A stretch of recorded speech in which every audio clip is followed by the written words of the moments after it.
Hi everybody, so latest addition to my Electrolux collection, we have the late 1980s Electrolux Co-op Exclusive Electrolux Z520 Twin Turbo DL, I'm guessing DL means deluxe, in a beautiful faded cream sort of beige colour, with a hood that is effectively the same as you would have had way back in 1971 with the 500 through the 502 and the 502S. So it kind of went out with 502S in, that'd be 1983 when that was replaced. Bizarrely brought back late 80s. I'm not complaining because I love this style of head. It's so basic, but it's so effective. So yeah, as I mentioned, this was an exclusive to the Co-op. I believe there was a matching set where you could have a cylinder. That was the same colour, and I think, would that be the 156? It was like a slimline type of cylinder.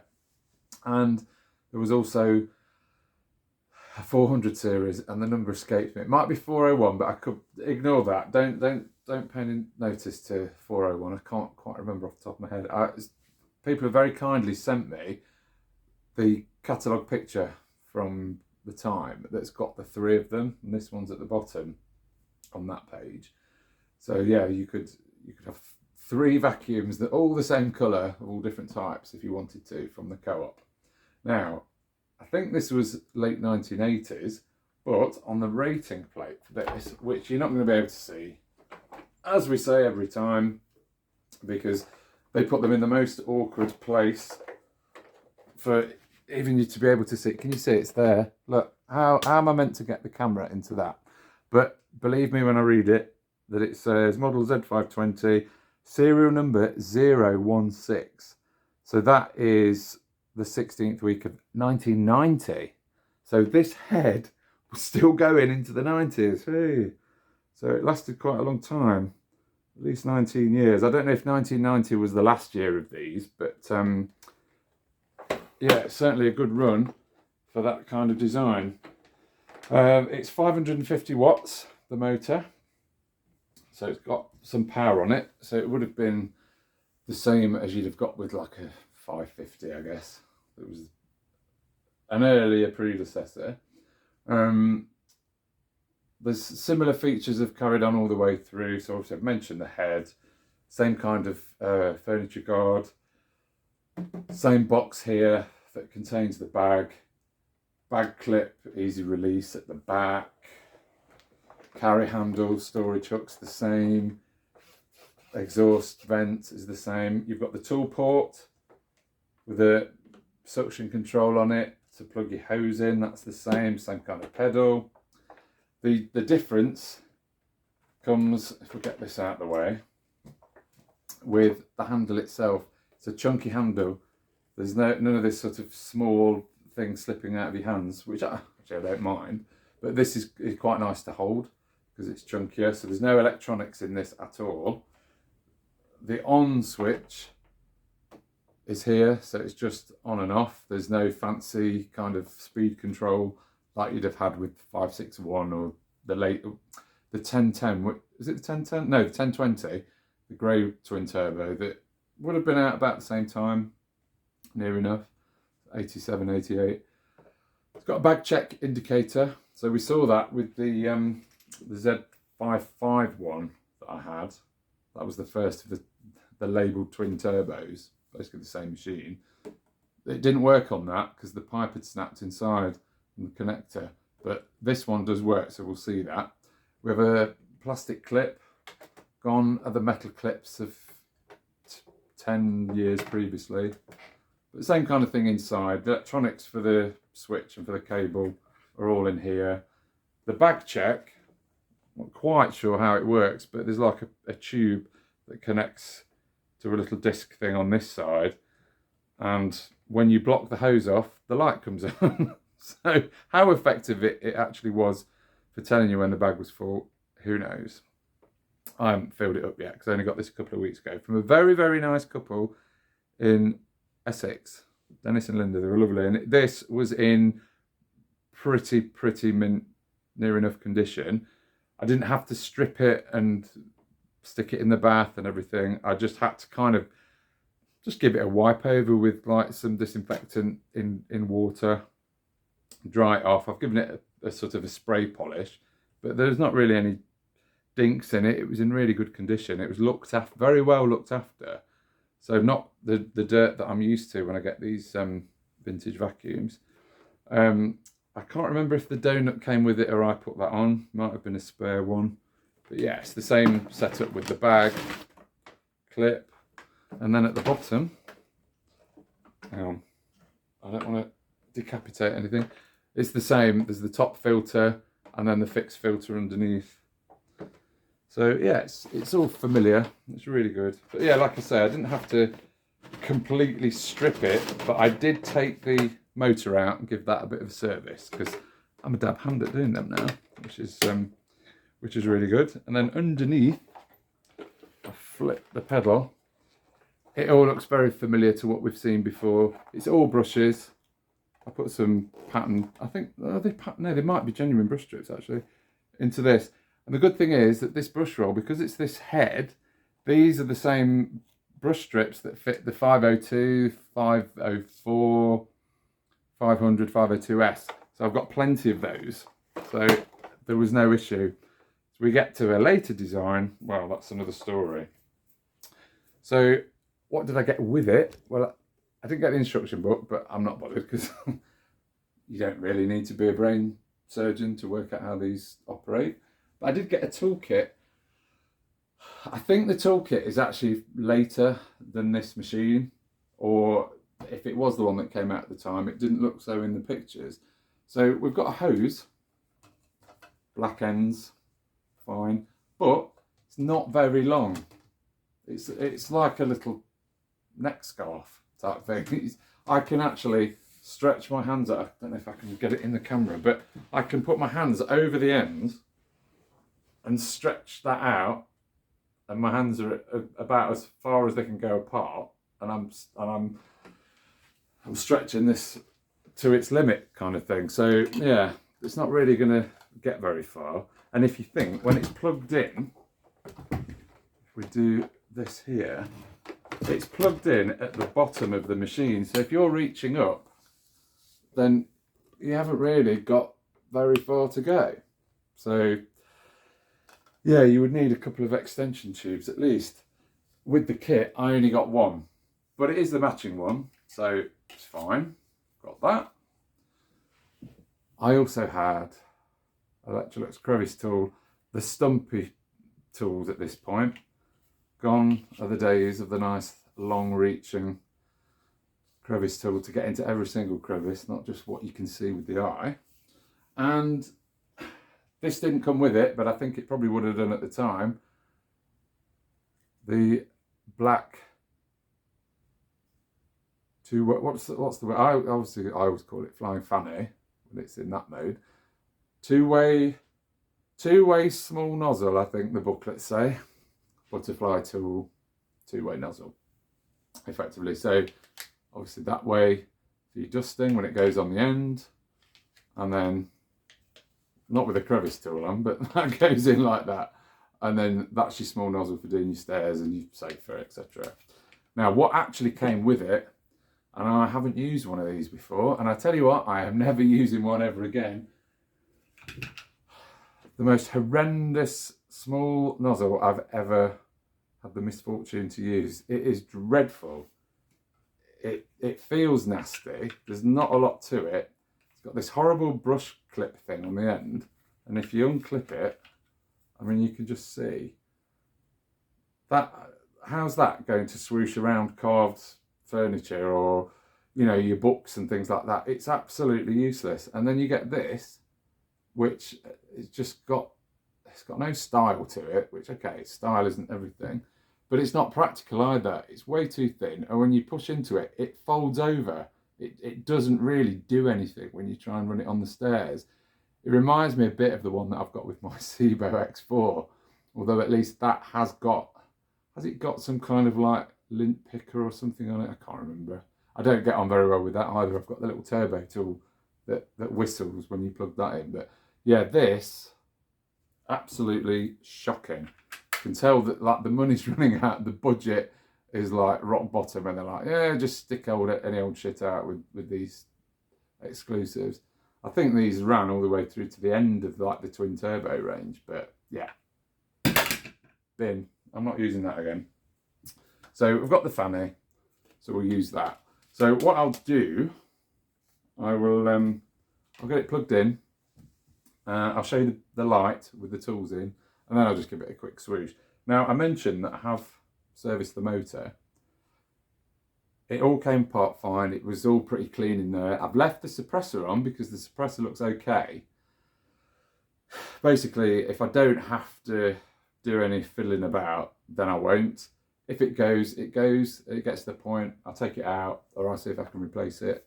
I've never done a replacement, so this could be the one to try it on.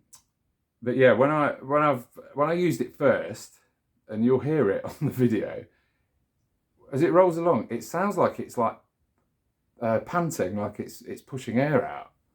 And I thought, oh, does that mean that the motor cover's not on properly or something? But I'll sort that out when I come to look at the motor. So I took it all apart, did what I needed to do, cleaned it up, put it all back together. It's all secure. Put it on. It's got new brush strips and all that kind of thing. New belt, so you know, working away nicely. Still get that whoosh of air, and it feels like it's coming out of the exhaust at the back here. So it makes me laugh. It's quite funny, but it's not that the motor isn't in properly. So I don't quite know where it's coming from, but I'm not complaining because it doesn't affect the performance. It still works absolutely fine. So without further ado, I will get this plugged in, and we'll see this lovely little machine in action. Okay, so she's plugged in. So there's no indication on here, like you have with 504, that the electricity is running to the machine. So if I just turn it on, then you'll know that it's plugged in.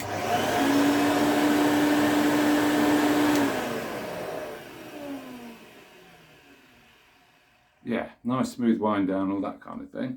So I'll just pull you in a bit closer, just so you can see. Watch the light here, and I'll block the end of the hose off, and you'll see it come on.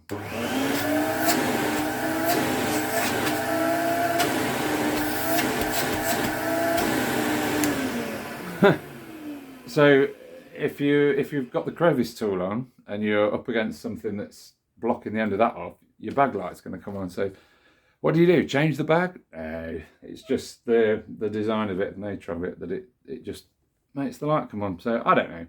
I guess it's more for when the bag itself, when it's in mode for using just the machine, not the tools. If the light starts coming on, then that's where you probably need to have a look at what's in the bag, and obviously you've got the option to empty it.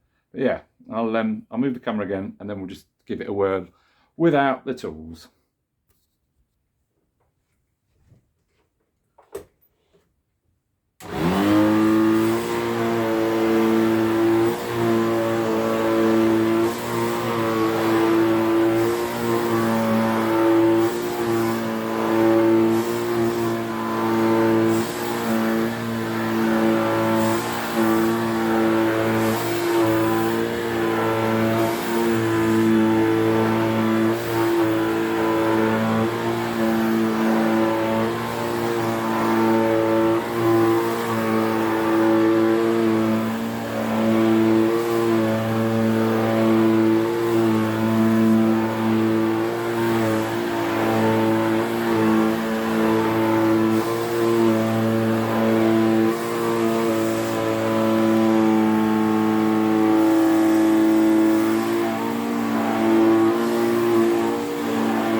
Not sure if it'll pick it up, and I know I say this in a lot of my videos, but 550 watts, a few new brush strips and a new belt, and it's really grooming the carpet. It's not a very high pile at all. This is a very low pile. So if I was to take it to my garage and use it on the offcuts that I've got out there, it would look fantastic. So cracking for the age that it is, 1990. So what's that? 35 years ago. Fantastic. I could use this every day, and it would perform just as well as any kind of modern vacuum, really. So anyway, enough of me babbling. Let me just do a few more shots of it in use.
I hope the camera, or the microphone rather, picked up the puffing and the panting that this was doing. It reminds me a bit of a steam train when the steam train starts going, and it's like tsh, tsh, as the wheels go around.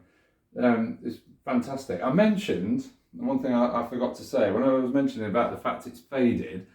It's pretty much faded evenly all over, because it would have been like a more of a grey kind of colour, but I mean it looks okay because it's all the same colour near enough. But be careful because it's still plugged in. But underneath on the hood, you kind of get a glimpse just where the bag box kind of sits. I don't know if that's picking that up all right. I've picked a dark corner to do it in, but basically there's a little ring where the original colour still exists, and obviously inside the bag as well.